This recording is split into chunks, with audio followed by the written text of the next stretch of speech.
పులివెందుల పరిణామాలపై డీజీపీకి ఫిర్యాదు ప్రయత్నించారు వైసీపీ నేతలు. మంగళగిరి డీజీపీ ఆఫీస్కు వెళ్లింది వైసీపీ నేతల బృందం. కానీ డీజీపీ అందుబాటులో లేకపోవడంతో కార్యాలయ సిబ్బందికి ఫిర్యాదు చేశారు. పులివెందుల్లో పరిణామాలు, వైసీపీ నేతలపై దాడులు, పోలీసులు వ్యవహరిస్తున్న తీరు వంటి అంశాలపై ఫిర్యాదు చేశారు వైసీపీ నేతలు.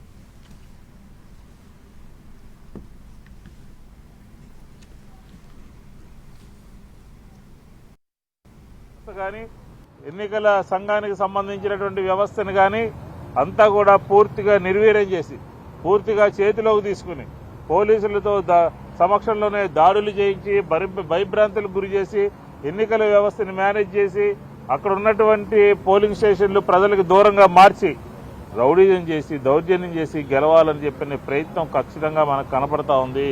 దీన్ని నివారించాల్సినటువంటి బాధ్యత పోలీసు యంత్రాంగాన్ని చట్ట ప్రకారం పనిచేయించాల్సినటువంటి బాధ్యత డీజీపీ గారి మీద ఉంది. కాబట్టి ఈరోజు మేమందరం మా మీద దాడులు అఘాయిత్యాలు చేస్తూ ఉంటే చివరికి ఈరోజు మా క్యాడర్ అంతా పోలీస్ స్టేషన్లో పెట్టి 100 మందిని ఉదయం నుంచి సాయంత్రం దాకా కూర్చోబెట్టి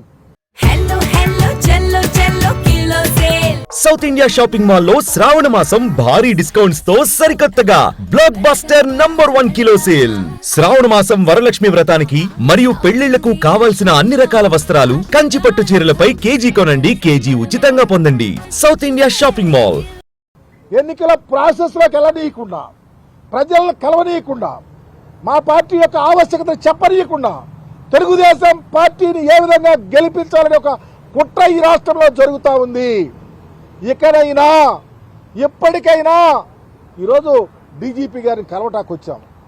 గేటులు లేవు, గేట్లు వేసారు, మమ్మల్ని వెళ్ళేటల్లా చివరికి వాళ్ళే చర్చించుకుని ఒక 4 లోనకు పంపారు.